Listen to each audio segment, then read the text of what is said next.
Powered by Arkansas, for Arkansas. This is Inside Arkansas. And welcome into Inside Arkansas Live here on this beautiful day here in the great state of Arkansas. I'm your host, John Neighbors, alongside Curtis Wilkerson and Andrew Ellis, and appreciate each and every one of you for making us a part of your afternoon this afternoon, as we're going to have a fun-filled show for you today because it's a Remember Wednesday presented by Fayetteville Flyco. So we'll have some good Remember wins to look back upon, but we're also going to get into a little vibe check presented by Basis Health, where we get to your chats. Also, who the heavy hitter is, presented by HD Roofing and Construction. We'll have a little over-unders with BetSaracen and give you, of course, all the updates when it comes to Razorback basketball, the transfer portal, and all the nonsensical stuff. But, fellas, how we feeling? Curtis, it's good to have you back because, I think me and Andrew held the fort down pretty well, but we don't really want to do that again when it comes to talking basketball and transfer portals without you around. It's almost like you're the supervisor, and we're just hoping that we do enough to not make ourselves sound stupid. Well, I'm glad to be back, and you guys did a great job. It was funny. Michelle wasn't listening to the audio, but she was following along in the chat, and I guess that was good enough for her to have an idea of what was going on while we were at the doctor's. And I was getting a bunch of people from the Dixon Discord hitting me up, about different things y'all were saying. I was like, man, I really wish I was on there right now. But no, man, it feels good to be back. Long day yesterday, but all good news. Feel like a big weight is lifted off the shoulders. I'm excited.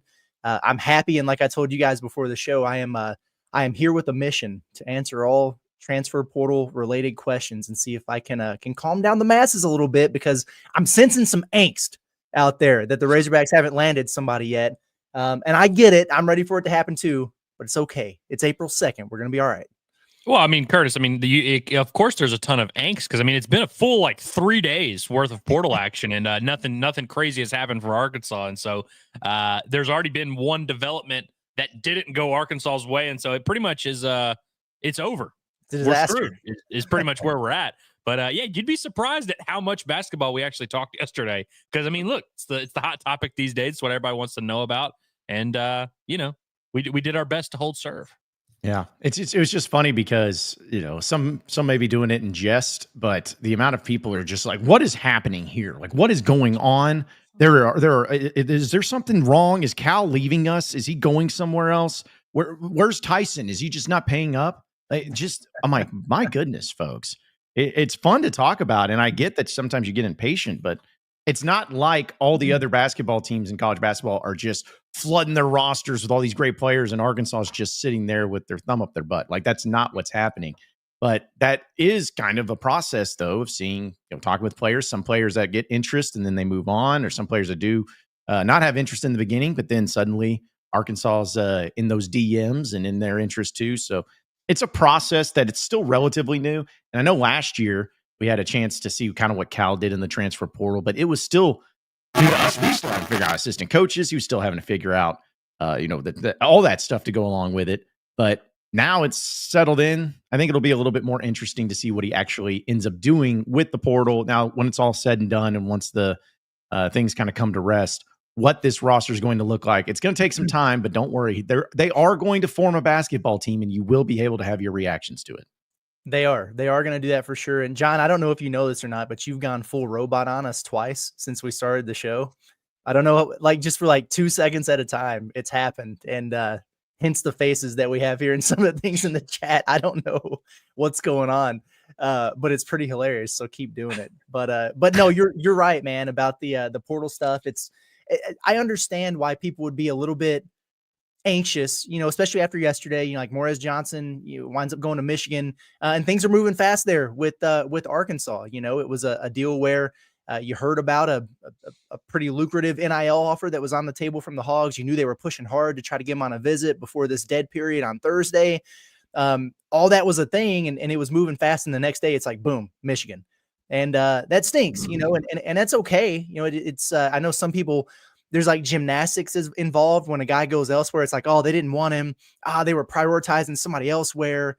They weren't going to pay his ass, whatever. Well, sometimes a guy that you want just goes somewhere else. And that's okay, because there are other options out there.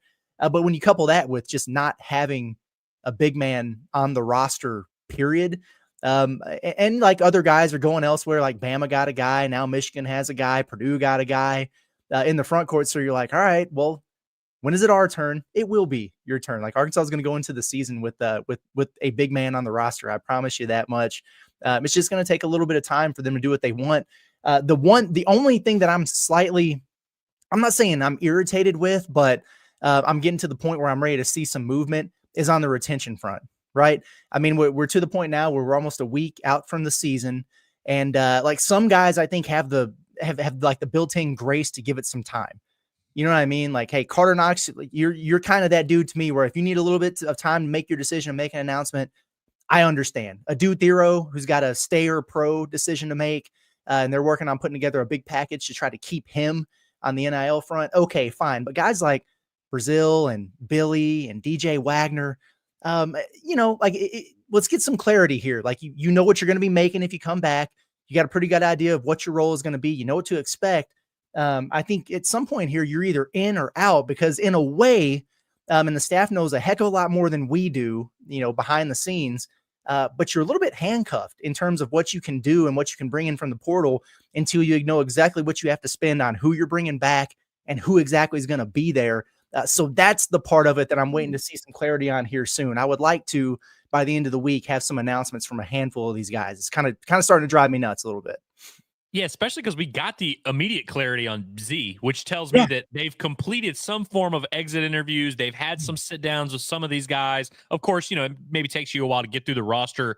But I'd imagine by the end of this week, like we're sitting here on Friday, they will have at least met with all of these guys and have some sort of inclination. Now, like you said, there's going to be some guys that are going to maybe take some more time and need to speak with their families, need to see their options and all that. And that's all fine. But I was wondering, I was like, man, whenever that one guy enters the portal, as we know from football season and any other portal season, these things come in bunches. And so that was kind of like, I think a lot of people maybe saw the Z thing happen. We're like, all right, there's about to be subsequent 6 or 7 announcements where either stay in or go in, or now this is happening. And so I think there's probably a little bit of surprise there, but I guess, and I said this on the show yesterday, I feel like no news is good news on some of these guys, like a DJ Wagner, because I know you've talked about not necessarily the most open guy in the world. And if he obviously entered the transfer portal, we'd find out about it that way. But maybe just not saying anything is a good thing for Arkansas fans on the DJ Wagner front. But at the end of the day, like you said, there's going to be guys, there's going to be moves that are happening. This is going to be a process. It's not the end of the world all the time. It's just understandable frustration. But there shouldn't be any big picture question about where Arkansas stands as a program, John Calipari's capability in terms of putting a roster together. We can talk about John Calipari, the coach. The one thing we know is he's going to have talent on his roster. And there should be no question about Arkansas's financial capabilities in a lot of these discussions. Whether or not, they choose to pay for whatever, it's not like Arkansas is incapable of paying for any of these guys. Like they're not out of any race. And so when Arkansas doesn't get a guy, I understand why that creates a little bit of hesitancy, a little bit of concern. But I think big picture, you kind of have to trust the process and just see how this thing shakes out. And I think we'll feel a lot better once we get some of that retention news. Well, if my microphone starts doing it again, then I'm just going to have to do a hard reset. So just let me know if it happens in this little segment that I end up doing. But still, to the point, though, of like waiting and the guys that's still on the roster and waiting for that to happen, I'm all of the belief, and maybe this is just an assumption, a reckless assumption on my point, but it seems like that if somebody is wanting to leave, or if the coaching staff wants somebody to leave, or they're going to move on from them, it's going to be something just like, hey, get out, just move on. And it happens pretty immediately. I don't think it's a negotiation like, hey, do we keep this guy? Do we not? I think Cal has an idea and the staff has an idea of what it looks like and how they need to move on. So, but yeah, did my microphone mess up in that thing? Yeah, it did. Just a little bit. Yeah. It wasn't as horrible, it happened. Yeah. Okay. Well, all right. I'm going to see you guys in a second. Y'all take care of it. And I'm going to do a hard reset. BRB. All right. We'll see you in a minute. Okay. Yeah. So we'll take over for John for a minute. That's hilarious. Actually, sometimes it's just as simple as like unplugging it and plugging it back in. So that's probably what he'll have to do there. But I know John, of all people, he's got a few ticks that really set him off. That's one of them for sure. Like audio clarity. He's probably, pulling his hair out in the background right now. But anyway, let's keep the conversation going on the transfer portal stuff. I know we had the McDonald's All-American game last night, and I think we all watched it. So we'll talk about that when John gets back. But with this portal stuff, it is interesting to me, because I look at it with Arkansas and we talk about retention and how that's going to kind of mold what they're going out there and what they're targeting. But when you're not getting those announcements just yet, it's kind of hard to determine. So really, I've just been operating off the assumption of, regardless of who comes back, we know they need big men, and we know they need shooting. It's just a matter of where you're going to put those guys. And right now, like the big men pool, it's I don't know, Andrew. I just feel like Arkansas might be in a situation here where they're waiting on a particular person to enter the transfer portal from that standpoint, from that position, and then they'll be ready to strike. They're going to get a couple guys, but I feel like the guy hasn't quite yet made himself available. I know everybody saw Jaden Acquaintance hit the portal today. We'll talk about that in just a second. But do you get that sense too? Like I just feel like they have a plan, and it's just a matter of time before they're able to execute it. I don't know that the dude is currently in the transfer portal waters just yet. Yeah, I mean, I'm certainly down to, I'm sure they have some type of plan. And so I'm certainly going to be down to let that plan play out and see what they want to do. And like you said, like these retention announcements make you feel completely different. Because if we hear that Trevin Brazil's coming back, all of a sudden, you still obviously will need a big man. You still need that true 7-footer. You still need that big body. But there's a little bit less pressure on that, particularly coming off the Z announcement. And so, yeah, I mean, it's like there's really not much that has changed in terms of what Arkansas needs to attack. A lot of the big men we see, or forwards that we're seeing entering the portal, are more fours, a lot of 6'9" guys like that. I mean, even like the Axel guy, who's unreal, might be the best player in the portal, not a true big man. Now, of course, everyone should still be willing to sell the farm for that guy. But to your point, like there's really not, if you go look at the guys that are in the portal, there's not a ton of just 7-footers out there. Everyone, I see everyone like yesterday we had a huge, hilarious discussion. John's Alumni Hall question of the day was a killer. He said, if you could have one player to build this portal class around, would it be a sharpshooter or a dominant big man? And I made the case for a sharpshooter, and the chat went ballistic. They were like, no, we need defense. We need rebounding. We need whatever. And I'm like, dude, if you get a sharpshooter, you can still get that stuff. But it is interesting. Everyone's kind of like, yeah, bring in the 7-footer that's going to just average 15 and 8 and going to, block 2 shots a game. And I'm like, those guys are not in the portal yet, to your point. And so it is going to be interesting to see what that looks like. It's just tough coming off an offseason where we kind of were waiting for them to get that backup big, waiting for them to just go out and get one more body, and it never really happened. And so, big men don't grow on trees. So we'll see how it plays out. But I do think that, exercising some patience would make some sense. Yeah, there's going to be some more names that enter the portal here at the center position that Arkansas fans will be able to be really excited about. One of them happened today, actually, but it came with a caveat. Jaden Acquaintance, who we spent a ton of time this time a year ago talking about, big man from Arizona State. He was committed to Cal at Kentucky, and then obviously opened things back up when he came to Arkansas. And the thing about him was he was young. So because of his draft eligibility and the age and everything, he was going to be a 2-year college player no matter what. So that made him even more coveted. I think he was better as a 17-year-old freshman than I thought he would be at Arizona State. Put up some solid numbers for a frosh, rim protection. He's versatile. He's athletic, skilled.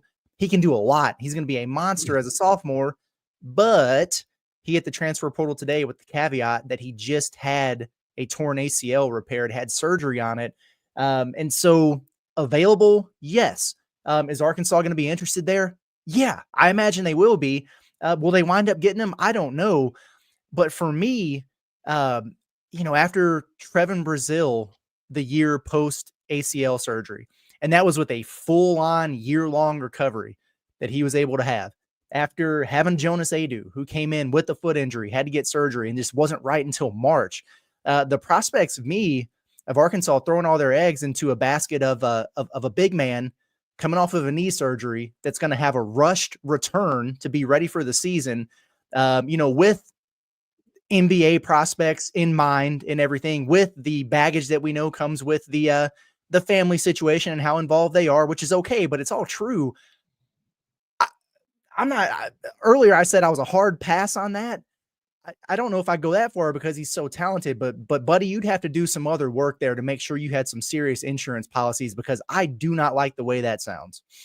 Yeah, it's interesting because, like you said, from a skill set standpoint, pretty much all the things that we want, and then all the things that Hog fans are looking for. But we've done this song and dance before. You know what I really don't want to hear in November, Curtis, is, well, we didn't have time to practice with all our guys. We weren't fully healthy. And, Jaden's still working his way back. And I know how frustrating that would be. Yeah. And so, yeah, like to your point, like even if you're able to make that happen, and I would say I'm kind of in the camp of like, sure, like it kind of makes sense. And you're investing in a talent that could wind up paying huge dividends for you. But like you said, you just cannot put all your eggs in that basket. Even if you were to land a guy like that, which would be a notable addition, you would still need to go out there and get at the very least one more true big man. He's also one of those guys that fits that criteria of like kind of maybe a 4, like a 6'9", like not your true, just like everyday traditional center. Although skill set wise kind of checks all those boxes.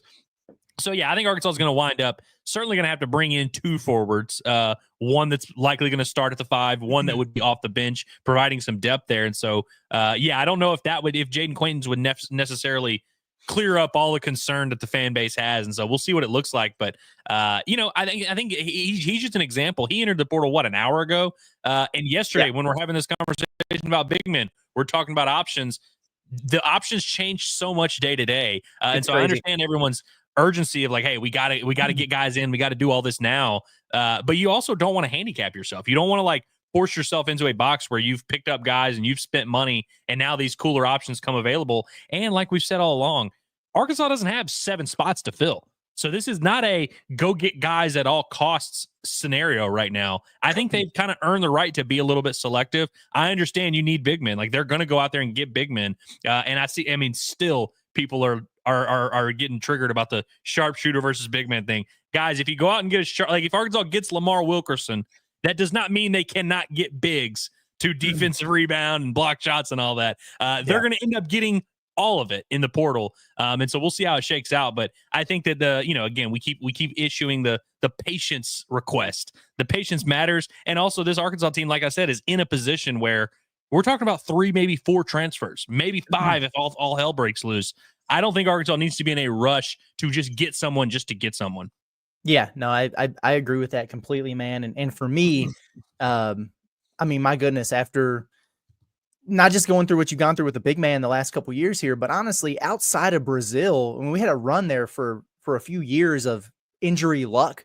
Like you had Justin Smith go down for a while, Isaiah Joe went down for a while, but it was like 2 weeks here or there. But this season, man, when you go into a year with 9 guys and you lose, Boogie Flan for pretty much all of SEC play, and you lose a Dude Thero when it matters the most, and Nelly was hurt half the year with his wrist, and Jonas had the foot surgery and he wasn't right until the end of the year. Let's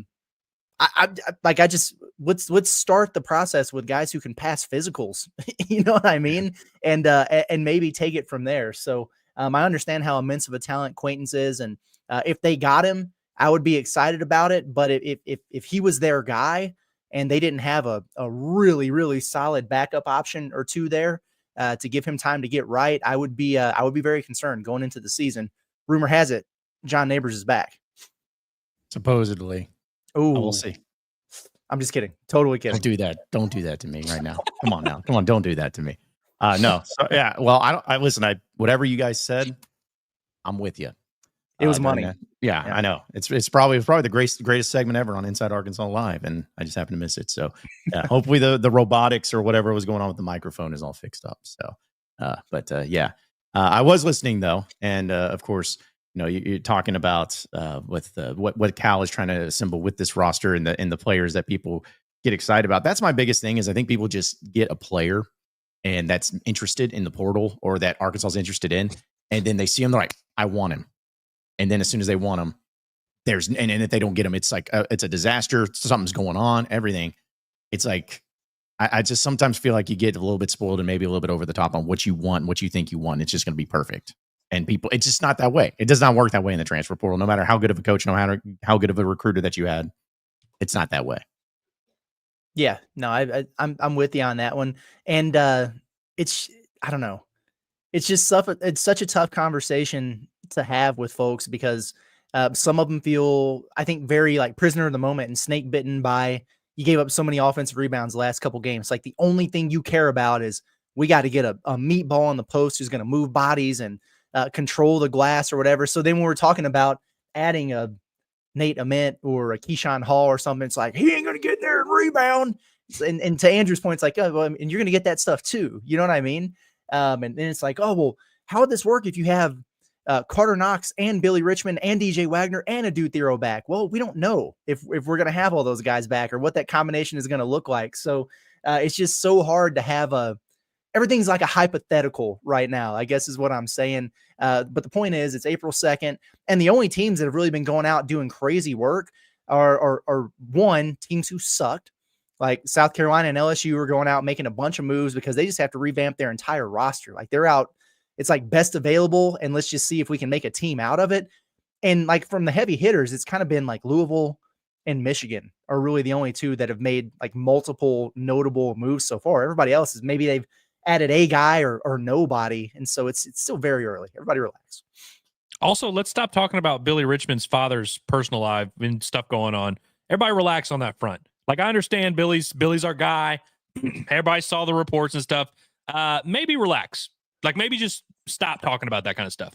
Yeah, for sure. And I get it. And everybody loves Billy, and we hope to have him back, obviously. How does this impact it? I mean, I have no idea. And frankly, it's a personal matter, and I would never ask him or anybody close to him about that. So I get it, but hopefully we get some clarity on him and all those other guys here pretty soon. Yeah, that's definitely the hope for it. But we will get to the chats that aren't that presented by the people of Basis Health. When it comes to your vibe check, they're changing the way the healthcare is delivered by providing mobile medical visits as well as to the comfort of your own home. No one likes going to the doctor's office. You can even ask Curtis that. Doctor's offices, not fun, not a place that everybody just like, man, I can't wait to wake up and go there. But doctors care, it's all very important. So that's what Basis Health does. They have a doctor come to your home with their urgent care, primary care, IV hydration, and so much more. Basis Health, they are here for you when and where you need them the most. You can visit their website and learn a lot more at basishealth.org. So getting into some of your chats here today, folks. And again, maybe some of these you already answered. But David was saying, Curtis, if we lost DJ, how much of a drop-off, if any, would we occur if we're using Acuff as the starting point? I think DJ is highly underrated. It's a good question. John, we saved the McDonald's All-American talk for when you got back, because I know that you watched that game too. But we just hit on it a little bit here. It's a veteran leadership thing. It's an experience thing. It's an understanding the grind of the SEC thing. Darius Acuff is more talented than DJ Wagner is. And frankly, I think by mid-January or so, he might be very much clearly a better player than DJ is, but that experience matters, man. And the toughness that comes along with it, the experience in the system, all that stuff is important. So that's why I've been such a big proponent on bringing DJ back, even though I understand what that means in terms of like minutes and role and trying to figure all that stuff out. That's just something they'll have to deal with. If Arkansas does lose DJ, they're going to go out and get another veteran ball handler to help ease Acuff along a little bit and have that security policy. And maybe it would be a guy who would be a better fit, who would accept a little bit of a lesser role in terms of minutes, who might be a better 3-point shooter, who could space the floor. Like, there are ways to talk yourself into a better on-floor fit that would work with those, dynamic freshmen that are coming in. But at the same time, I just value the experience that DJ has in the system a little bit more than that personally. But that's not an indictment on Acuff. And I do want to say that, because I know he didn't shoot it well in the McDonald's All-American game last night. But if you watched him, you can tell the dynamic talent that he is and the playmaking ability that he possesses. And I've seen him have games where, like last night, he was 1 of 8 from 3 or whatever. I've seen him go 5 of 6 from 3 in a game. He's going to be streaky from that standpoint, but he's really, really good and super talented. And Razorback fans should be pumped up about him, whether they have DJ back or not.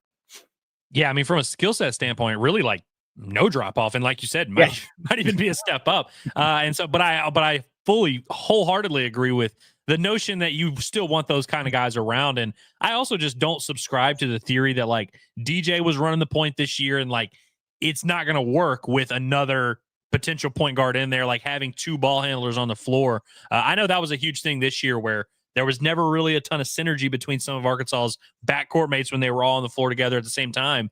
But I think having DJ up there to kind of set the tone and be that leader, one would be good for both Thomas and Acuff's development. But I also just I like the concept of having multiple ball handlers on the floor. I like the concept of having a few different guys that can create offense for themselves and others. And so I think also the important thing is Thomas and Acuff. It's going to be very important for both of those guys to show, not only for Arkansas, but for their next level prospects, just in general, to show that they can function off the ball, that they don't need a super high usage rate to be successful. Will Darius Acuff, if he ends up being the guy that we hope and think he is, will he end up having a little bit of a high usage role? Absolutely. But I think to start this season, I think it's very important for both of those guys to round out those skill sets a little bit. I think DJ kind of being there to kind of direct traffic and run the show will help. I think it'll help also keep DJ kind of engaged, but I also don't want there to be any misconception that it's like, it has to be this hierarchy thing of like, all right,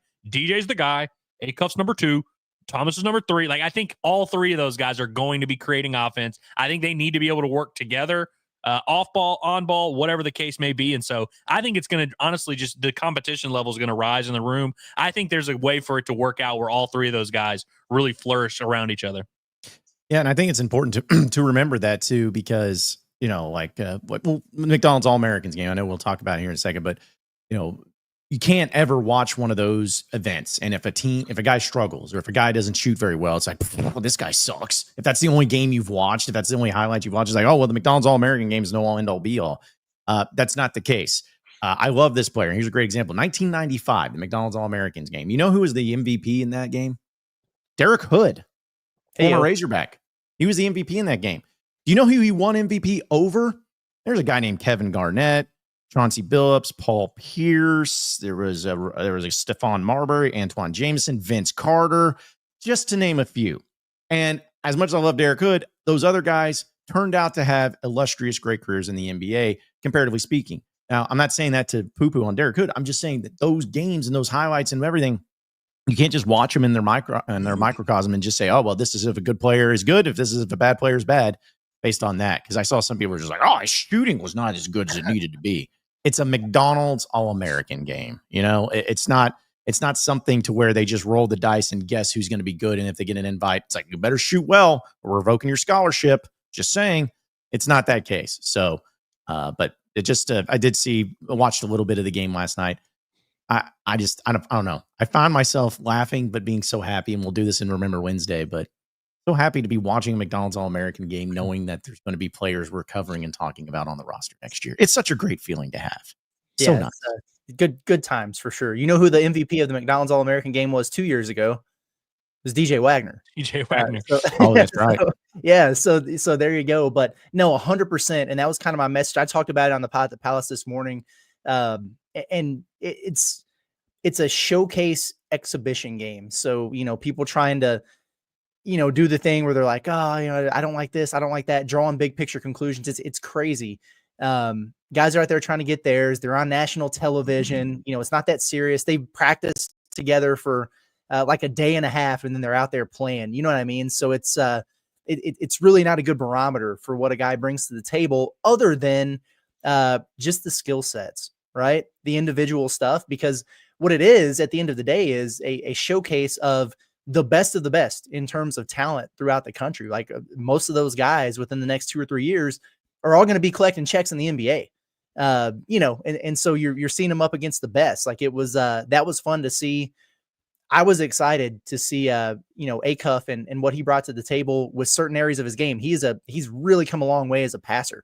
And he's a guy who I think can get to the paint whenever he wants to, sees guys, finds shooters. I would like to see him get to the rim a little bit more and not settle for those floaters. But guess what?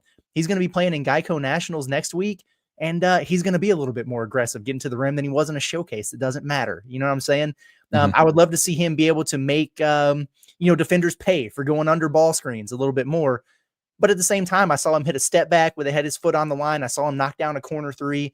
It's in there. He's going to be fine. He doesn't have the hitch in his shot. DJ Wagner does. I think he's going to be okay there. Malik Thomas, I love that kid. Absolutely love him. He's insane. He's chaotic. and it's going to drive people crazy at times. He's got a little bit of that Billy in him where I think, at times during the year, you're going to be like, this dude's out of control. What's going on? But that's part of what makes him so dangerous is the wild card factor there. He's electric, man. And he's obviously got things that he's got to work on too. But he was the guy who was out there. It looked to me like he was competing. Like he cared like if they won or lost. He's just got that dog in him, man. And he made some pretty dynamic plays out there on both ends of the floor. I mean, he was really digging in on the defensive end, but that dude is fun, man. And I think if you wind up with him and Carter and Billy, on a basketball floor at one time, the amount of trash talk that is going to come from those three dudes will be on a level that we've never seen at Arkansas. I mean, there's going to be some skirmishes next year because those dudes will let you hear it for sure. Call me crazy. I think the McDonald's All-American practices can maybe tell you a little bit more, or like those guys looking good in that setting matter maybe even more. And that was one of the things. I can't remember what writer it was at On 3. I feel bad because I'm not crediting him properly. But he did like a top 10 most impressive players at the practices from a couple days ago. And he had Acuff at number 2 on that list. I believe Malik Thomas was number 8, but we had one of the better players. I can't remember the kid's name, the Peterson kid. They asked him, who's a player that stood out to you? And Malik Thomas was like the name that he rattled off his tongue. Like those guys made a strong impression there in that setting. Now, of course, still a practice, not a real thing. It's hard to get a real feel for these guys. But I think they made a strong impression there amongst some of the most talented players in the country, which is always nice. But also you hear these guys talk. These guys are not 17-year-olds that are like coming in with this high ego that think like, hey, it's all about me. I'm ready to do this. The things they talked about, winning national titles, winning basketball games, playing together, playing as a unit, playing as a hog. These kids are not morons. Like they are as talented and they've been told how great they are growing up, but they know what their goal is. They know what they want to do at college, and they want to win basketball games. They know what the task is at hand. Like I don't think either of those guys are coming to Arkansas thinking, oh yeah, I'm buying. It's the Darius Acuff show, boys. Everybody step aside. It's me. I don't think Darius Acuff has that mentality. I know Malik Thomas doesn't have that mentality. That dude is so intense. And I love one of the practice clips of Thomas where he just is like so dialed in. He's not there to have fun. He's there to get better. He's there to do his job. And he talks about everything. Every time I hear Malik Thomas talking, he's talking about winning. He's not talking about scoring. He's not talking about himself. And of course, these guys are also media trained. They know the right things to say. But all these conversations we're having about, will they fit with DJ? Will they be able to play off ball? Will they be able to do all this? These kids know that stuff too. They understand what they're going to be asked to do when they get to Arkansas. And I think these kids are obviously extremely talented, but I really love the mentality and the maturity of both of these guys as freshmen coming in. I think they are like they're blue chip talents, but they're also guys that understand what this is all about. They get it. And so it's going to be cool to see them thrive in the atmosphere of college basketball and thrive at Arkansas, kind of understanding how to go about their business. Blue chip talents and blue collar players. I love it, man. That. Love it. A lot of blue there. Well, yeah. It was, I guess it was the Vice documentary where they had Cal sitting down with Malik Thomas. I believe that's who it was. And it was really maybe somebody's first impression of what it looked like with him and Cal. And yeah, he was a very impressive dude. And you could tell he's got energy. He's got personality. He's got a little crazy to him, which I know that, people may see that one way or the other. I kind of like having a player on that. I feel like baseball is one of the biggest examples of you have to have someone who's just wild and crazy. I don't want too many of them, but you got to have one. I feel like basketball is the same way where, yeah, you're going to hate some of the stuff they do, but man, some of the stuff they do on the positive side, you're going, holy crap, that was awesome. I love seeing that. I love the fact that you just shot from, a little in front of half court for no reason whatsoever and the ball went in. I love that. But then there's also going to be a thing where they get a very important rebound and they try to chunk it down the entire fleet of the court and it goes out of bounds. You're like, what are you doing? No, that's a fun part of the wild card. And that's hopefully the more positives and negatives for Malik Thomas. But a few more chats here too, as I think someone's dying outside because I have sirens all coming around. If I'm getting swatted, folks, just be on the lookout because I feel like there's a lot of sirens around my house right now. Let's see. Also, Cletus says, do y'all think Cal is waiting for Ament's decision before he gets some transfers? Maybe in a way. I don't know if it's that necessarily, but I think transfers, at similar positions who might be interested or involved in Arkansas, they might be waiting on Ament's decision. You know what I mean? Like it can work both ways there.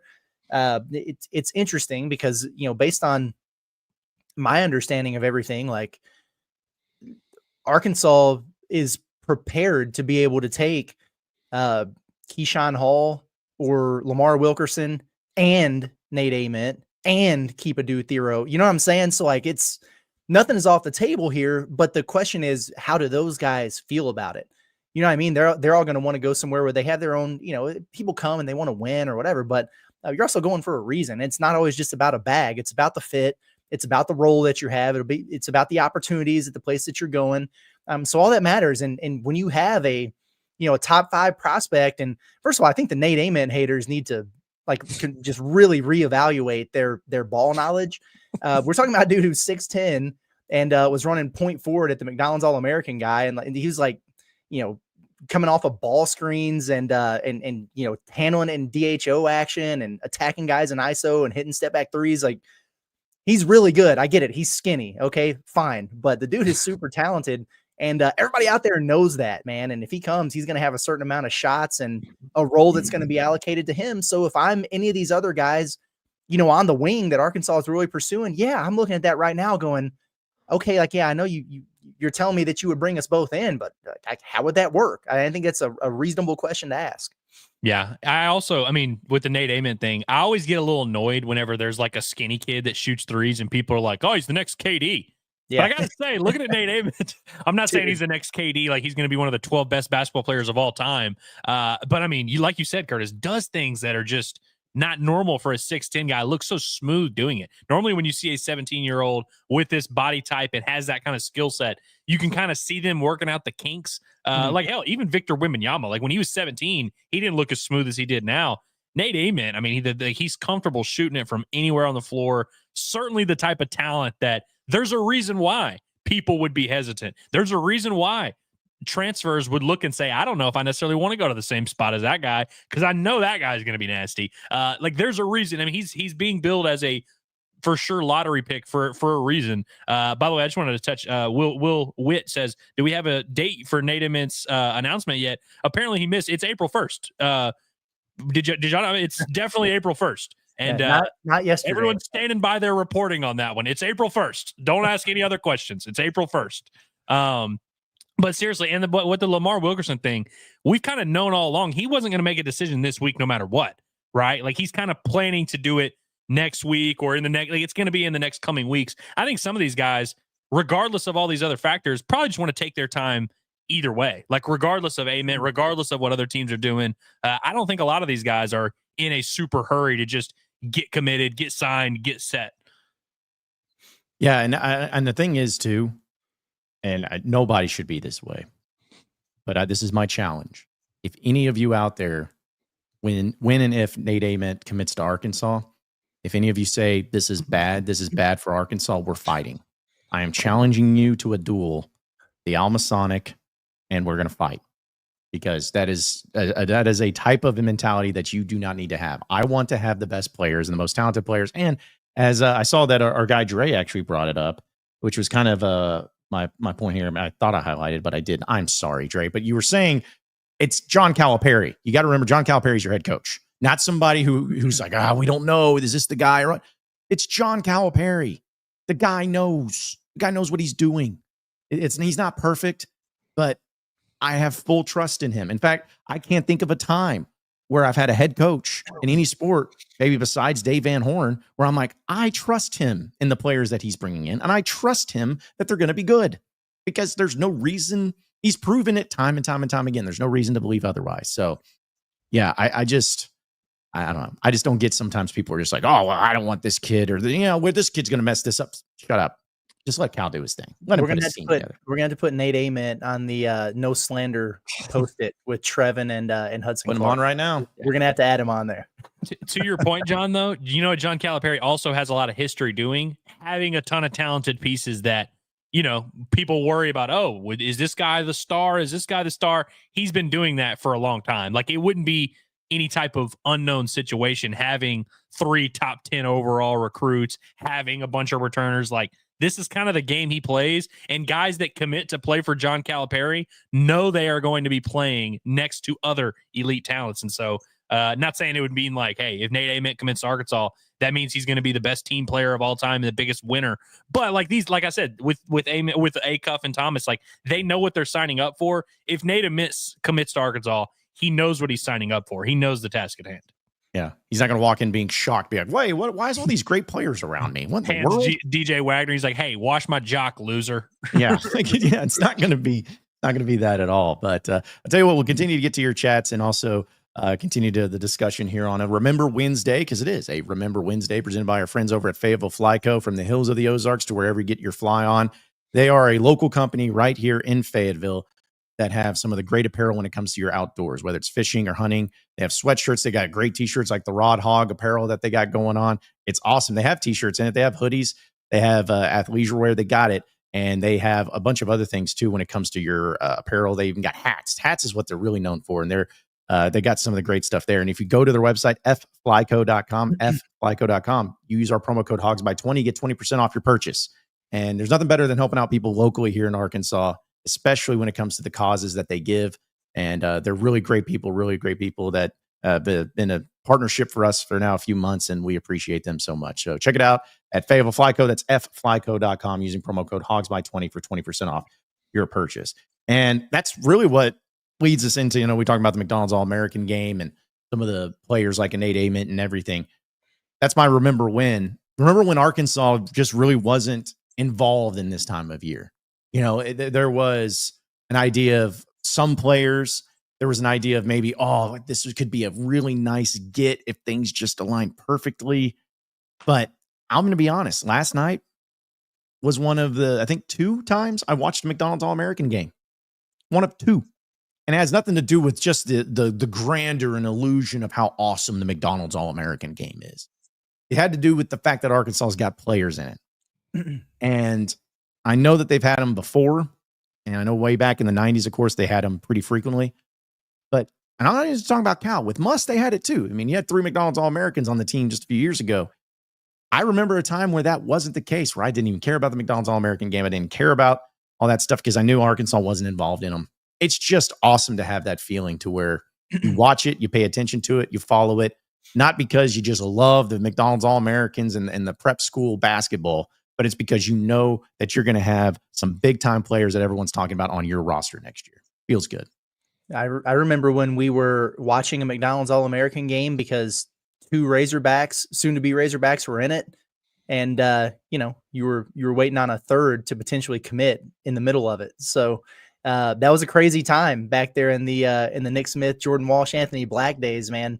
Was a lot of fun to watch. Last night kind of reminded me of that in a way, where you got 2 hogs and you got one guy that you're recruiting heavily in it. And it was fun to watch. I mean, I enjoyed that game. And but I think I understand it for what it is, and it's cool. Yeah, it's absolutely cool to be involved in that. The number of McDonald's All-Americans at Arkansas has gone up exponentially since Eric Musselman took over. And now that John Calipari is here, it's only going to continue to rise. So it's a good time to be alive. Yeah, I was just going to say that the best picture ever Eric Musselman took was with him sitting there, arms crossed, looking at 3 McDonald's burgers. Greatest picture ever. Love that and miss that. Love the burger boys. Portis was not a burger boy, right? I don't believe so. No. Like, I know he was like kind of in that range, in that echelon there. But yeah, it is definitely something, because like I think I've told you guys this. Like, when I was in college, my favorite thing to follow was the NBA draft. It was like the thing I really cared about. And this was like 2015, 16, 17. And Arkansas was just not really a huge part of it. Like, Arkansas would maybe have a prospect here or there. We thought, maybe Daryl Macon will have a cup of coffee in the NBA or something. But we really didn't have guys like this. Like, it really wasn't a part of the discussion. And so it's really cool to see this happen. Like, that part of me is blown away by this. Like, being able to look at mock drafts. Like earlier this season, when I was just looking at mock drafts and seeing 4 or 5 Arkansas Razorbacks in the top 60, 70, whatever, like, it never isn't cool to me. And so I'm never going to take it for granted. And I'm glad you mentioned Muss. Certainly needs a lot of credit in terms of, one, just kind of where we're at now, the fun we're having. but kind of breaking that seal a little bit and coming to Arkansas and viewing Arkansas as a program that could do stuff like this. How often do you hear that, whether it's football, whether it's whatever, where people kind of try to point at you and tell you, hey, Arkansas can't do this. You're at Arkansas. This shouldn't happen here. Eric Musselman didn't view Arkansas that way. He viewed Arkansas as a place where the best players in the country could come. John Calipari obviously feels that way as well. And regardless of whether that's true, regardless of whether Arkansas is the top program in the country or whatever, you have to have a head coach that believes that. And when you have a head coach that believes that, it ruminates throughout your program where it's no longer a thing. There's not 17-year-olds out there right now who think I'm one of the best players in the country. I can't go to Arkansas. That just the best players don't go there. You have to have a coach that believes that. And so it's cool to live in an era where that truly is the case. And I love Mike Anderson. I don't think Mike Anderson believed that. I don't think he believed, we can have the best players in the country come play for us here at Arkansas. Yeah, no, I agree. And to your point as well for the Must deal, I look at it this way: when coaches, you feel a certain way about them. Like, what's as you as a Razorback fan out there, what is the worst thing that Eric Musselman did to you as a Razorback fan? Had one bad year and then left you. Okay. If that's the worst thing that he did, and you complement that with 3 straight Sweet 16s and 2 Elite 8s and great recruiting and great national exposure, getting you back to prominence of being the program you were meant to be, then I feel like you need to have a pretty positive outlook on him. It's not like he talked trash about you. It's not like he gave you the double birds as he walked out the door. I mean, you can have a problem with it. You can be upset by it, but you got to weigh it out. Positives and negatives. Eric Musselman's positives at the University of Arkansas just light years outweigh his negatives. And so if anybody has problems with Muss, then spare me with that, because that dude took you to a level that you knew you were capable of, and he proved that you can have a proven winner here at Arkansas, where, what was it, 20 some odd years almost since you had been to the Sweet 16? 25 years since you had been to the Sweet 16. He did you 3 times there in a stretch. So just remember that. Coaches don't typically leave Arkansas unless they're forced out, and so it leaves a bad taste in people's mouth. And I get it, but I mean, I look back on it now and just I'm grateful for everything you guys said about what he's done for Arkansas basketball, and then Cal kind of picking up from there and moving the program forward. Bobby Portis was a McDonald's All-American, by the way, as was Bayfall. As was Bayfall. He was? Yes. He was the first ever in-state McDonald's All-American, according to my research team. Really? Okay, so that blew my mind. I guess I was looking at the wrong year. Yeah. I mean, I trust you guys. It's like I thought I was looking at it and said it. But anyways, okay, well, good, Bobby. Congrats on that for making the McDonald's All-American game. Was Moody Moody must not have been then, because I feel like there was one guy that I was like butthurt about, like an Arkansas signee that wasn't a McDonald's burger boy. Was Moody a burger boy? I don't think so. Maybe that's who I was thinking of. I know. I'm not even gonna answer that one, because I was wrong about that one, so I could be wrong about this one too. But yeah, it's the burger boys, and having that is, and anyone that says it's like, oh well, you'd rather have the established transfers and everything. Yes, of course you would, but there is still something to be said about having high level NBA caliber, big time freshman players with a lot of energy and explosiveness and talent being on the team too. Like that's what people have to understand and realize, and know that it's a good thing to have those players there on your roster too. Let's see a few other chats here, folks. Jeremy has a question. He says, will the new GM be involved with this year's decisions? No, I wouldn't think. For basketball, I assume that's what he's asking. I mean, you might have to sign off on them or something, or like add that to the accounting on the books or whatever. But no. Am I the only one that feels like it's like Cal and the basketball program? It's their own thing. Like, they're not actually a part of the University of Arkansas athletic department when it comes to those types of things. It's more of like, oh yeah, that's great, you got a GM, but we're handling it. Or hey, that's great that you have some NIL or the Arkansas Channel, but we got it over here. It seems like it's its own entity. It's its own LLC over there that's under the umbrella, but still doing their own thing. That's just the vibe I get. Let's see. Also, the guy Dre says, also, we have to remember this is the first time in a long time Arkansas has top tier recruiting, so we aren't in a rush. We will get hoppers, the one. But yeah, that's true. Easter is just around the corner. We're going to be getting hoppers as well. I think someone else pulled it up in the chat. I don't know. I didn't star it, they said that basically because Cal didn't get hired until mid-April last year. Like at this point in the cycle a year ago, Arkansas didn't even have a head coach. And they wound up with the number one guard in the portal, the number one big man in the portal, one of the top freshman classes that was all kind of thrown together the last second. Of course, obviously Cal kind of built that before, but the idea that like you have to have your roster set by April 3rd is it is interesting. I'm surprised, but there's been that much like pushback on that. Yeah.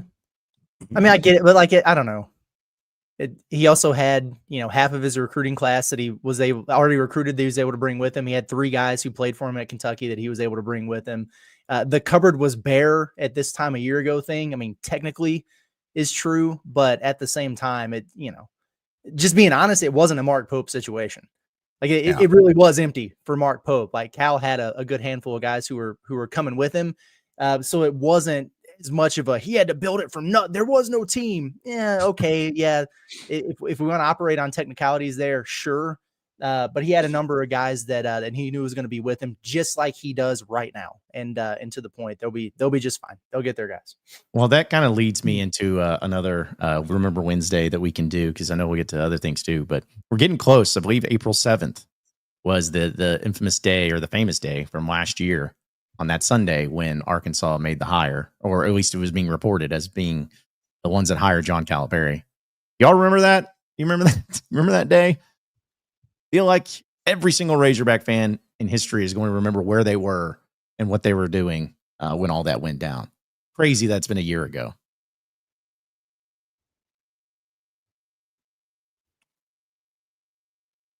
We all good? Good. Why did it get so silent all of a sudden? I don't know either. My screen just started bugging out. Oh, okay. I thought something was going on mine. I was scared to talk because I was like, my screen must be frozen, and that's why they're all. Normally, when it gets silent, that means that my internet went out. Yeah, and that's when it usually gets silent for me. Is apparently when people are looking at me because of my robotic microphone. But yeah, either way, crazy. It's been almost a year since that happened. One of the most fun days that I remember. That fun few days that we had doing the live stream on that Sunday night and going into the introductory press conference, seeing him land in his plane, getting that there at Drake Field. Those were good times. Those were very good times. Good times indeed. What's the anniversary? The 7th. What's that? I was wondering when the anniversary was. I knew we had to be coming up on it close. Yeah. He was that was the day he was reported. I think they actually officially hired him on the 10th or whatever. But yeah, that's 7th, which was so crazy because the national championship game was going on, and I remember laughing so hard because the whole pregame no one cared. It was about John Calipari going to Arkansas. That's all anything anybody wanted to talk about.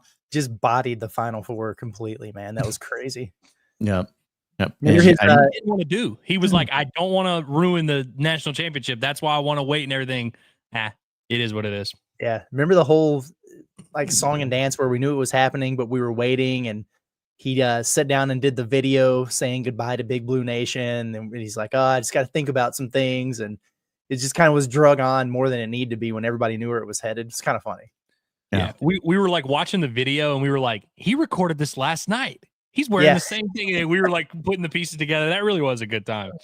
Yeah. Between that and then is Palmer, right? His dog that he's walking. Somebody comes up, he's like, hey, you going to be leaving there? It's like, I'm just walking my dog. Thank you. It's like, come on, Palmer. It's so weird, man. But I feel like Palmer should be more of a star. He should be, honestly. He should be. Swish got a good amount of run. Swish Musselman did. I feel like Palmer's being overlooked, but yeah, he ain't getting the love that he deserves. But maybe that'll happen here soon. So, all right, so let's go ahead and jump into.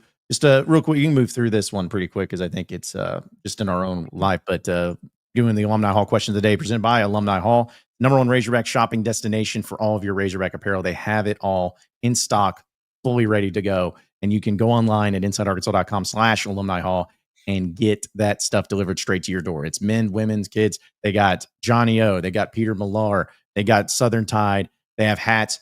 Anything Razorback related, they have. And if you want it, they can probably get it to you. And if they don't have it, it doesn't exist. So it's the ultimate Razorback shopping experience. Go over there and shop them online at InsideArkansas.com/Alumni Hall. Use that promo code HogsBuy20 for 20% off your first purchase. Now, I know people are going to bring up some of the things from way back when, but just this is ours. This is our personal thing and what we remember experiencing and watching and all that. Who do you guys feel like is the best Razorback basketball transfer of your lifetime, or since you've been covering it or watching it or everything like that? JD Note. That's fair. I mean, and you know, it's interesting because people forget, like he was like the last class where you actually had to sit out for a year before you could play. And so he had that whole year where he came in with him and Connor and Bebe, and they just developed or whatever. And for him to go from like 6th man of the year to an All-American type of player, be involved in, the back-to-back Elite 8 runs. I mean, he was that dude. And I will always have a soft spot in my heart for JD Note. It's my guy. I think JD's the correct answer here, simply because he checks kind of all the boxes. One, you got 2 playing seasons out of him, both of which ended in the Elite 8, and there's really no other transfer that can match that type of success in terms of team success and having the multiple years. Like 1-year guys, there was a lot of really good 1-year guys. Jalen Tate, Stanley Amude, whoever. I feel like Note is kind of the cream of that crop. Mason Jones is one that I thought about. Now, he's a JUCO guy. I don't know if that necessarily counts. Are we counting the JUCO ranks? And he had 2 years as well, but didn't have the team success. Mason Jones, probably the best like individual player Arkansas has ever had from the transfer ranks. I got to be honest with you. Some of the best, like some of the ones I can think of again are JUCO guys, but like Macon and Barford, like kind of were names that came to my mind, like as being some of the top transfers Arkansas has had. Again, I don't know if, are we counting JUCO? Because nowadays it's like really not even a thing, but we'll count some of those. I think I'm good with JD Note being the answer here. What about Dusty? Dusty was good, and he was another sit-out guy who had 2 years, was a part of a team that should have went to the Sweet 16. Right? Yeah. Yeah. I was going to bring up, because again, you guys named a lot of them, but I would even say Sonny Weems. It's technically another JUCO guy, right? As a JUCO guy. Cody Clark. Cody Clark. Can't forget him. Of course. Yeah, I got to mention him.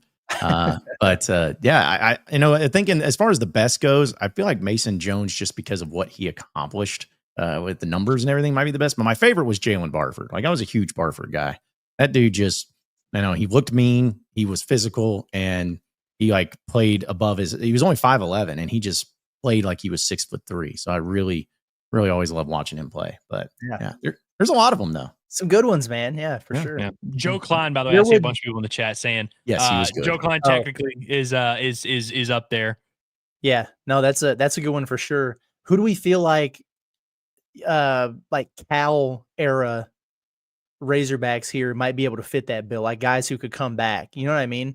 Like what if a dude comes back and he has another great year and Arkansas makes a deep run, like he might be in a situation where he's in that convo.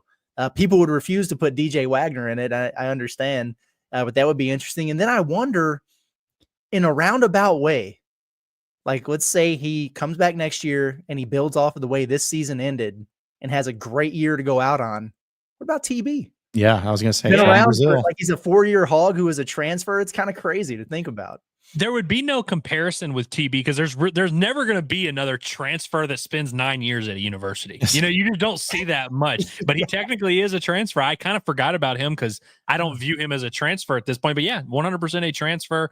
Thero, now that I really think about it, he comes back and maybe just puts up the same stats, but like is healthy and plays all the way through, and Arkansas goes to the Final Four, might wind up being, on paper, the best transfer of all time. You remember dude Thero said he wanted to be more famous than Ronnie Brewer in Arkansas?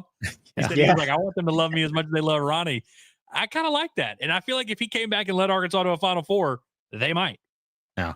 Also, Justin Smith, another good addition there in the transfer. Yeah, he's a great transfer. He might be the best 1 year. He's the most efficient. He's about as efficient a transfer as you can get. He came in, did his job. You knew what you were getting, took you to the Elite 8. Boom. Yep. Yeah, exactly. Yeah, did his job is the best way to put it. All right, so let's keep it going here, and let's get into our heavy hitters presented by HD Roofing and Construction. Storms can hit unexpectedly like today and over the next few days. Everyone stay safe out there, but there's going to be a lot of storms coming through the state of Arkansas, and there's going to be some times where there might be some damage done to your household. Let's hope that's not the case, but if it happens, you're going to need roofing. You're going to need some help with that. That's what the people over at HD Roofing and Construction can help you with. They'll give you a free inspection, which will keep you peace in mind. And also, when you choose HD Roofing, you can rely on the professionalism they're going to give you, the top quality materials, expert installation for all of your roofing needs. You can check them out at hdarkansas.com. Also, call them today at 501-428-0429. People here in Arkansas helping out people in Arkansas when it comes to roofing. It is HD Roofing and Construction. So, all right. So, to go ahead and get it going with our heavy hitters, if you will, I wanted to play this video. And you're probably going to say, "This how am I going to fit this into a heavy hitter?" Well, I'll explain it afterwards. But essentially, this was a pretty intense thing that happened last night, and I'm trying not to laugh. But we're looking at this person involved in this. Oh no! Yeah, it's so. Anyways, the reason I brought that up is because the heavy hitter that I have is for people doing great things and nice things. And when something like that happens, it's very unfortunate because, he tore his ACL and it was nasty. And there's nothing worse than having an injury like that, but especially when you're doing something like tic-tac-toe at a basketball game. And also you're on TV and you're getting shared all over social media and all that. It's brutal. But I want to give a shout out and say the heavy hitter are the people who are involved that are stepping up and that are paying for all of his medical bills and all the things that go along with it. Because apparently there's been some very supportive thing involved with the Atlanta Hawks, as well as people watching and listening. And that's the type of stuff that makes you feel really, really good about the humanity of people where, it's tough. People are laughing, making fun, even though it's a serious thing, but the humanity and people will always step up and help them out. So my heavy hitter goes to those who are big time and doing that for a complete stranger, all because he tore his ACL trying to play a tic-tac-toe game at halftime of the Atlanta Hawks basketball game. That's just, man, that just sucks, dude. I don't think there could be a worse thing to go out and on. And that's always what's worried me about some of those halftime shows or those bid things. Somebody's going to get hurt at some point. It's going to be bad. And unfortunately happened to that guy. Yeah, that's crazy, man. I had seen the just like the still shot of those two guys standing beside each other with the chick with the mic. I had no idea what it was all about. I hadn't watched that until just now. So I'm just getting the context. That's man, that's brutal. I mean, I think about like the Whataburger fry race at Bud Walton Arena, and it'd just be tragic if somebody got hurt doing that. But anyway, my heavy hitter, and I kind of already went on my stump about it, but I'm going to do it again. It's Nate Ament, man. I just am having a really hard time understanding the hesitancy with this kid, and I get it. Like, I'm ready for him to make a decision. I don't care how much NIL money he gets because it's not my money. The recruitment is drug on and on and on, but this dude's really good. And for the people who are saying, "Oh, I pass on him because we got to get a center," you're still going to get your center. I saw some people in this chat saying, "I'd rather give $3 million to Trevin Brazile." I love Trevin Brazile. I would not. Just a personal preference there. That's wild to me, but this dude is going to be really, really good for somebody. And I get it. He's skinny. He's got to put on some weight and add some strength. But he wasn't exactly getting pushed around there in a McDonald's All-American game. Put 10 to 15 pounds on this kid over the course of the summer. He's going to get in a weight room, a strength and conditioning program, a nutrition program.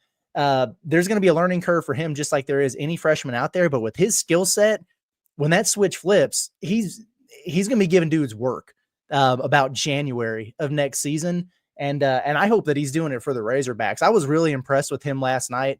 He's better a little bit further along than I thought he was. I don't understand the hesitancy, man. It's one of the craziest developments I've ever seen with some of the narrative that's out there. It's nuts. I saw a mock draft that had him going number 3 overall next year. And look, whether he ends up going there or not, like, I think like sometimes we're trying to build this roster and do the fit and all that. And, and I even made the case yesterday to some Razorback fans where I was like, hey, if you want, if you're saying, hey, Arkansas really needs a dominant big man, well, this isn't that. If you're saying Arkansas really needs a guard or whatever, he might not be that either, but like, just the talent alone, like, you kind of figure it out. He's one of those guys. If he wants to play for your program, you figure it out. And I feel like Arkansas would be able to figure it out. And I also think he's versatile enough to where it's not like he would only be able to be good in certain matchups and only be good around certain players. Like, I think they would be able to make it work. It would just come down to like the finances and how the rest of the roster would shake out. I am not going baseball for my heavy hitter today. But if I were, I'd be going Charles Davalon because he, went 2 for 4 last night. Literally goes 2 for 4 every single game. Every single game that Arkansas plays, Charles Davalon goes 2 for 4. My heavy hitter, you guys remember Isaiah Joe? Not a transfer because he was just a 2-year guy for Arkansas. I mean, he's just playing tremendous basketball here lately. There's actually a lot of good pro hog hooping going on right now. I've talked about Moses Moody. He's having a really good run for the Warriors right now. Seems like they've finally committed to playing him, and all of a sudden, hey, you play him 30 minutes a game, your team's better on both ends. He knocks down shots. It is what it is. Isaiah Joe earlier this year was like on a weird like shooting stretch. Like he was shooting like 37% from three, and he's historically like a over 40% 3-point shooter. He has been on a tear lately. So he scored a career high 31 points the other night on, I guess this was Monday, goes 8 of 14 from three for 31 points. Also had 19 in the game before that. Just this month, he's had 19, 21, 14, 14, 7, 19, 31. Like dude has really been cooking. He's on the best team in the NBA also. A team that has already won 63 games. And so they've already clinched up the 1 seed. They're just kind of hanging out. I'm excited to watch Isaiah Joe play some NBA playoff basketball. Of course, Jalen Williams, his his former high school teammate, is up there now, a teammate in Oklahoma City. He's worked his way back from injury. Good to see him playing some good ball as well. But I'm excited to watch Isaiah Joe because I feel like he's the type of guy that flips a playoff series in the NBA where you have that one game, it's a 2-2 series, and all of a sudden it's game 5, and you go on the road and boom, your eighth man hits 7 threes. Completely changes things, and he's playing some of the best basketball of his career, and it's good to see him kind of coming into his own. He's just a really good, well-rounded, smart basketball player, and Oklahoma City is filled with guys like that, and it's awesome to see him thriving in his role and see a team that embraces him for what he is and just lets him let it fly. Yeah. No, he's fun to watch, man. And it's just awesome story for him and Jalen Williams playing at Fort Smith Northside and then playing at Arkansas and then playing on the same NBA team and actually playing legitimate roles. Like it's got to be one of the few cases of 2 NBA players playing on the same team in the NBA that they did in high school and also a public school. It wasn't like it was some prep school like Monteverde or anything. It was like just a random school in Arkansas that they're all doing it. So yeah, that's pretty fun. Also, just a couple notes here, I guess, that are going on. Malik Renault, I guess, is officially committed at Miami, if I'm not mistaken. So Arkansas was in the mix. So you got that. And also I saw Denijay Harris is back in the transfer portal. No way he has eligibility left, right? According to the reports out there, apparently he is back into the transfer portal after having the year at Southern Miss that he was at. So got him back into the mix. Yikes. Yeah. Oh, man. I did want to just talk about the Renault thing for 1 second. I don't know this, of course, we always do the thing when someone commits somewhere else. We're like, oh, we never wanted them. I do want the records to show that Andrew Ellis did not want Malik Renault. Noted. Oh, well, I'm sure people won't hold it against you or say anything about it. They'll remember the time that you said that you weren't big on it. They all think he sucks, just like Nate Ament sucks, just like anybody sucks. It's unreal. Yep. It's what goes on. People aren't going to be happy with anything. No, we didn't want him anyway when he's gone, but when he comes in, he's the best ever. That's just the way it is. All right. Shout out to our guy, Dre, for the super chat. We appreciate you, Dre. He says, we have this famine mentality that doesn't exist with Coach Cal. We can get Ament and a good center and other big time transfers. We're not limited at all with Cal. This is a great comment. This is a great comment, great chat, because I do think a lot of times, anytime we talk about anything, we're like, hey, would really love to see Arkansas get a shooter. People are like, yeah, but what about the big man? And it's like, oh yeah, well maybe they can get a big a 5 guy. Well, we need someone that can shoot. I'm tired of not being able to shoot. It's like, dude, we can, all these things are available to you. And I kind of was talking about the money aspect. If we really believe Arkansas's spending $12, $13, $14 million on this roster, which everything indicates that they are, you really aren't limited. Like, I know $3 million sounds like a big deal, and it is a big deal. It's not a small amount of money, but even a $3 million purchase would not disqualify you from going out there and getting a center, would not disqualify you from going out there and getting another wing. Like, you still would be able to fill out your roster, and I'm excited to see how they do it. Yeah, I am too. I can't wait to see what they actually put together compared to like last year's roster and just what it looks like on paper and everything. And I'm excited about that aspect. I know some people are a little bit hesitant but you gotta have some energy for it. Gotta have some excitement to look forward to in that too. So, but yeah, we'll continue it on, and also want to give a shout out to our friends over at BetSaracen. It's the #1 sports betting app here in the state of Arkansas. You can download it on your phone or on your Android, your iPhone or your Android, and you can also get to betting at BetSaracen.com. They have a lot of great specials and promos and everything going on there. So check them out today. Just a few quick over-unders I wanted to bring up, just like, for instance, over-under that 2.5 McDonald's All-Americans signed to Arkansas. Like this class we're talking about? Yeah. Wow, what an interesting over-under there. Under. Yeah. There's the under. Okay. I think I'm going to have to lean under just slightly. Yeah. How about this for next season for Razorback basketball? Over under that the 18.5 points per game by the leading Razorback scorer next season. Under. Yeah, I don't think I see anybody scoring 19 a game. What did it do Thero finish with this year? Like 15, 16? Yeah, something like that. And we saw him, like, once they got into SEC play, like, and it started getting spread around a little bit. I think Arkansas is going to have a lot of guys that can score the ball well and will score the ball, but I don't see anybody averaging like 19, 20 a game by themselves, unless something, maybe there's injuries or something like that. Yeah. Plenty of guys capable, though. Yeah, see that, and that's kind of the thing, is that the capability of being able to do that doesn't mean it's going to equate to them doing that. But yeah, the halftime, I think Moses Moody had about 18 points per game, something close to that, I remember. But since that point in time, just because you haven't been great offensive teams, you haven't always had the greatest performances in the season dealing with that too. So, again, a couple of baseball ones here. I thought this was a good one. It was over under 20.5 SEC baseball victories for the Razorbacks this year. Over. Yeah, I think I might go 20. I think they're going to go 22-8. Which would be, I think, tying their record back in 2021 when they won every SEC series. That might not even win you the league, frankly. I know. Crazy. I know. There's a lot of good players. There's a lot of good teams in here, and that Arkansas is going to be playing them here very soon. So, also, I guess I just could have kept with basketball, but this one's over under 1.5 SEC teams to win the national title in basketball over the next 5 years. Over. Does one win one this year? Yes. Yeah. All right. I will say probably going over as well. I don't know if they win it this year because Duke's really good, and I really want Houston to win. I don't want either Florida or Auburn to win it, but I think I'm just looking at the math. It kind of could get to that point, but it is crazy that SEC has not won a title since Cal did it in Kentucky. And then before that, you had the two Florida teams. And then before that, it was Kentucky in the 90s. So pretty spread out whenever they have their championships. But this is a different SEC than what it once was. That's for sure.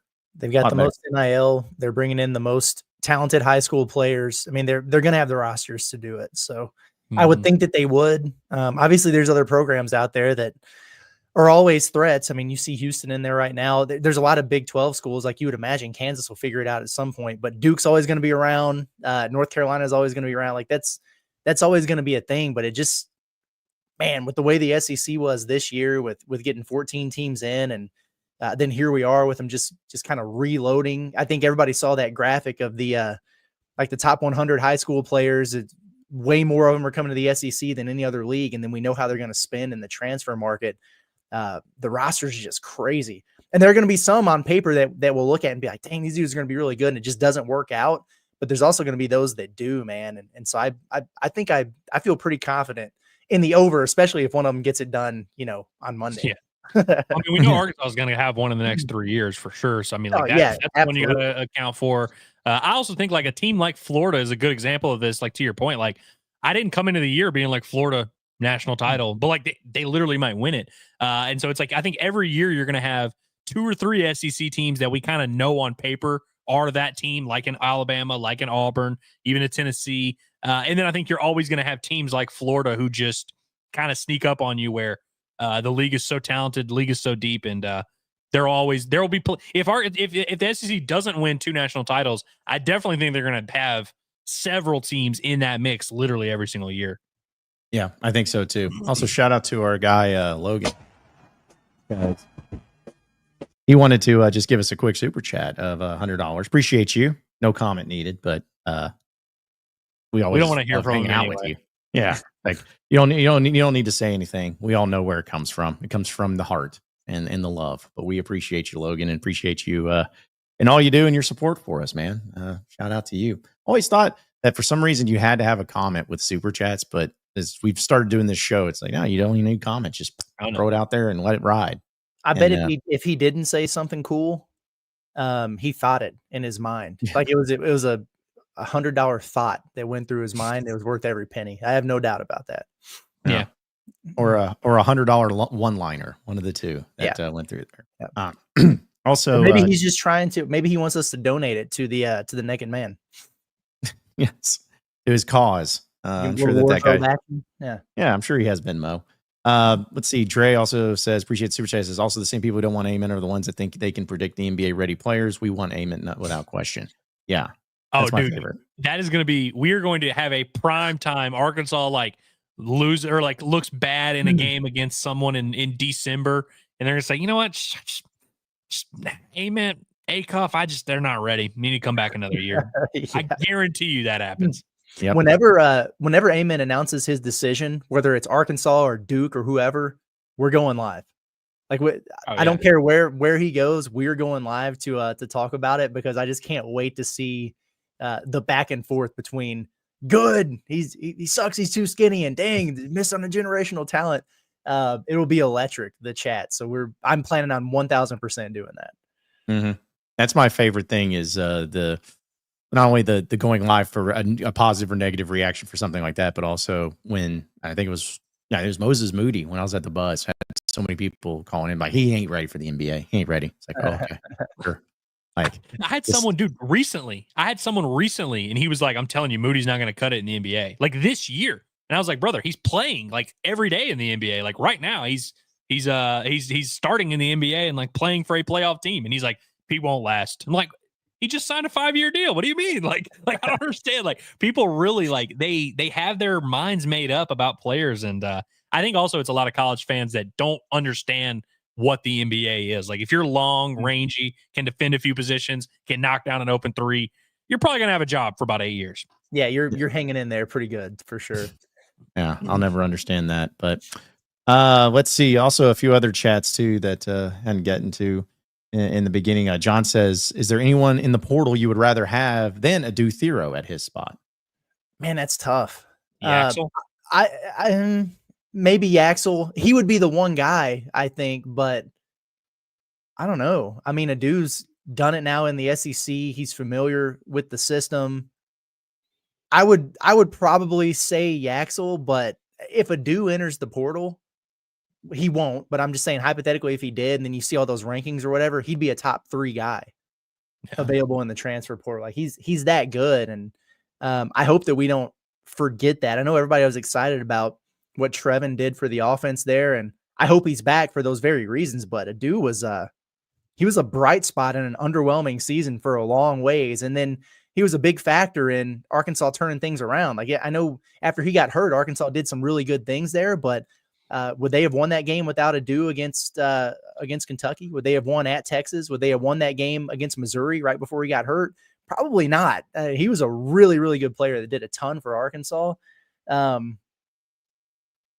Yeah, I mean, I would have him and Yaxel 1-2 at that position if both were available in the portal. Yeah, the only, and I agree, Yaxel's really the only guy in the portal right now that I can even have this conversation about. I think of most of these guys, I don't it's not even, it's a no brainer. In terms, the only thing I'll say for Yaxel is I feel like if you're running offense through those two guys, I feel like Yaxel is more equipped for that a little bit. Adu Thero is but he brings so much versatility. I mean, defense, the guarding, the athleticism, he's just so imposing, and the mentality, the mindset. He's been here, he's done that. Think about how motivated Adu Thero would be if he came back to college to get back to the NCAA tournament to play. He would be a force to be reckoned with, and I think it would be hard not to lean on that experience. And so, I mean, for sure. Also, he and Yaxel are just very different players. I know they're kind of the same position, just different guys. Different types for sure. And then the thing with Yaxel is he could be the next Janai Broom type that transfers up and just absolutely kills it, or it could be a big jump from the American to the SEC. You never know, but based on talent and production alone, he's definitely up there. Why not both? Why not both? and you could play, because people get so hung up on positional stuff. I would take a Yaxel and a Duthero front court combination starting at Arkansas 100 times out of 100 and feel great about the potential there. I really would. Yeah, I don't understand why, you got to limit yourself, because there's been, it could be wrong here, but I feel like there's been basketball teams that have won national championships that had two players that were kind of similar and really good at it. I feel like that has happened before. So you don't have to just, limit yourself to being like, all right, well, we got to check this box for this type of player, and then we move on. Like, I want the best team and the best players that can help out. And by the way, Curtis, to your point about if you had both of those guys, like if that was basically your front court, everybody would immediately say, yeah, but I mean, how would you defend 7-footers? I mean, would you rebounding? Yaxel rebounding does that very much. Duthero rebounding does that very much. Trevin, by the way, who we all have questions about, can he really be this great rebounder as well? So I really don't think rebounding would be that big of a deal. I would also flip the coin the other way and say, how the hell would a team with two big men guard Arkansas if they had Yaxel, a Duthero, and even Trevin Brazil in that mix somewhere? Plus, with the guards Arkansas has, all the ball screens, they would get absolutely torched. Arkansas's offense, if that was the lineup they went with, would be like top, even without adding a high-level shooter, even with just running it back with this roster, would be one of the best offenses in college basketball right away. It'd be crazy work. I just here's what we don't need. And Yaxel might just go pro, by the way. I mean, he's projected in nearly every first round mock that I've seen. So I get it, like keeping your options open and going into the portal as well. But I feel like he would have to have a drop off to do anything otherwise at this point. I always felt like Auburn had heard Auburn all season for Yaxel if he hit the portal. Makes sense. It just did the Janai Broom thing there. But I know that Kentucky made a really, really strong impression on him when he entered the portal, and Mark Pope flew right over there and saw him. If he goes to Kentucky, I'll crash out. I'm just letting you guys know. I would crash out if he went there. If he goes to Auburn or the pros or anywhere that's not Arkansas, whatever, if he goes to Kentucky, I'm going to be really upset. So. Yeah. I want to bring up this comment from Steven, who says, did these guys not know who Nick Pringle is? I really want to know, seriously, Steven, I want you to clarify for me. What is the context in which Nick Pringle would be being discussed right now?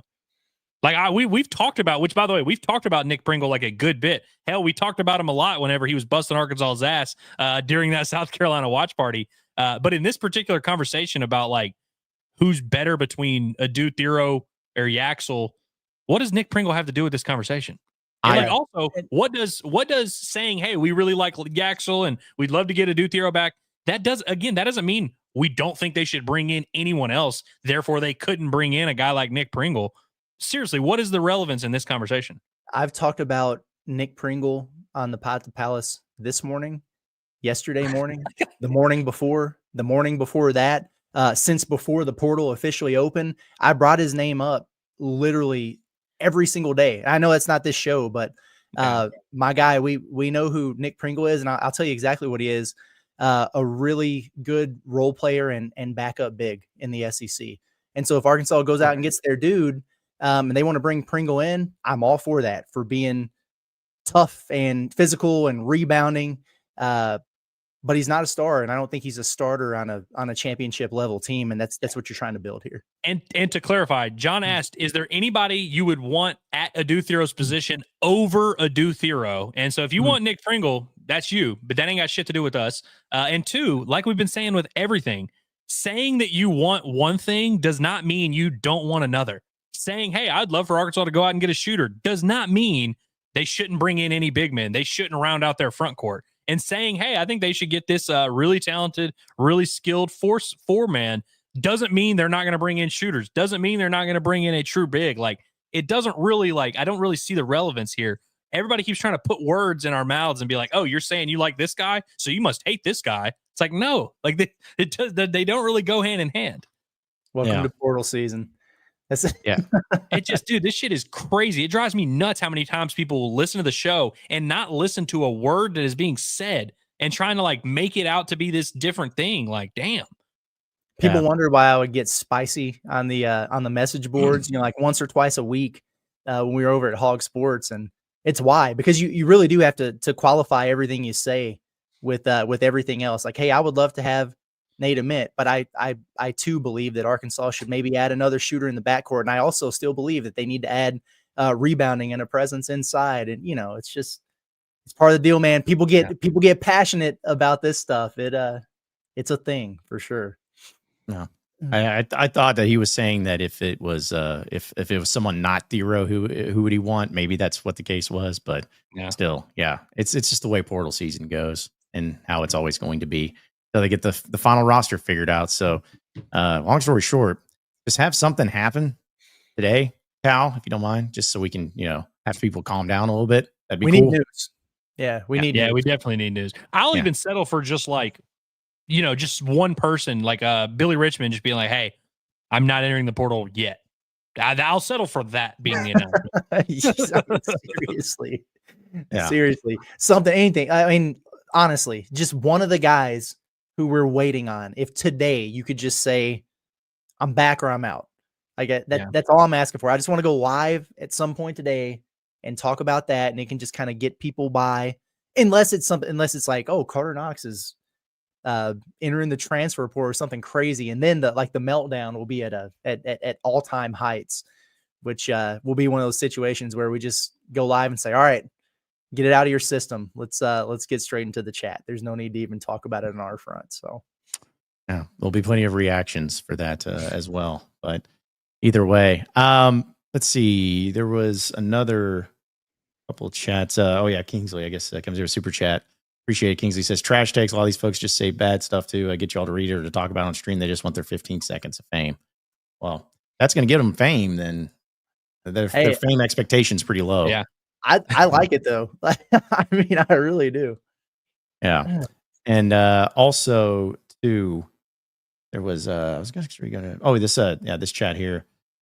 From Trey says Cal didn't get to Arkansas until mid-April last year and got some of the best out of the portal, and Cal we trust, which is again kind of preaching the patience. Yeah, I know people are going to push back on this and say, "Well, Adu and Nelly actually sucked," which cool. You can have that conversation, but they were literally the top two players available at their position in the portal, and I don't remember when they committed, but it was later than right now. I know.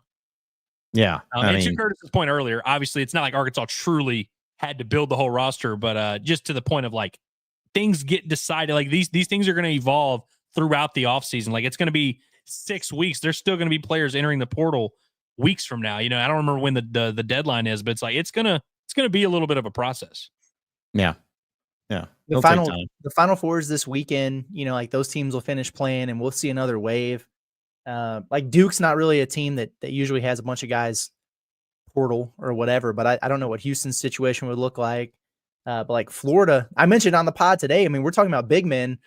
Florida's got like 14 of them on their roster and they're all good. I know maybe one or two of them might have some pro prospects there, but there's no way that Todd Golden is able to retain every one of those guys and sell them on a roll next season. There's no way. So like I'm sitting here waiting for one of those Florida big men to hit the portal, and if they do, Arkansas better pounce, man. Absolutely pounce. Give me the Chinyalu dude. I'm just wanting something to transpire, and because if we go into Friday and still nothing's happened, I don't know if fans are going to be able to take that. I don't know if they're going to be able to handle that where there's just nothing new that's been going on. So, but a few things before we roll out here. Hey, R.I.P. to Val Kilmer, one of the all-time greats. Playing a lot of some of my favorite movies. Top Gun.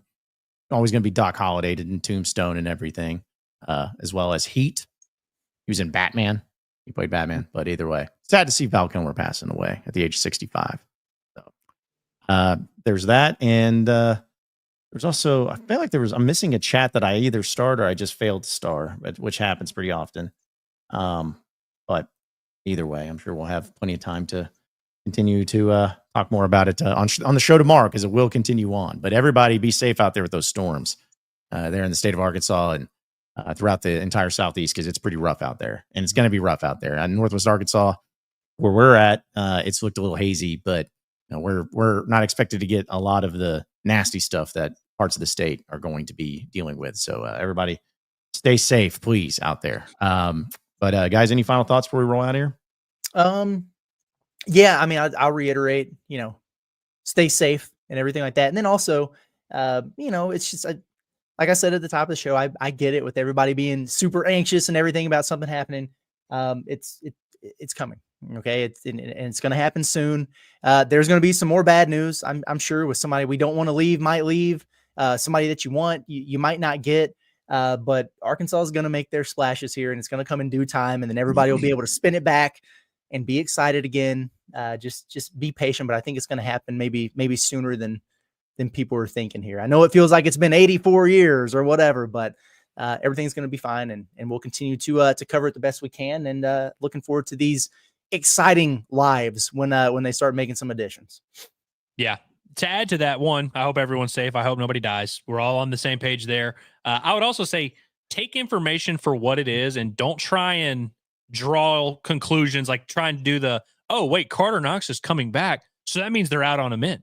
Wait, so that means they're not going to go get a shooter in the portal. Wait, so like we're not getting a big man now? Like I feel like that this time of year we do that game a lot where no one can just take information for what it is. Like if Arkansas does get a pickup from a big man, it doesn't mean they're not going to bring in another. And it doesn't mean they're not going to go get a shooter. And it doesn't mean that Trevin Brazil's not coming back. And so this time of year, it's going to be a domino effect. We're going to get all these kind of announcements one at a time. Hopefully we get some announcements of some retention and we can talk about that and what it means. But just try and stay present, stay calm, and take it for what it is. It's going to be a process. The patience definitely needs to be there. But ultimately, like we're all on the same page that this coaching staff they know what they're doing.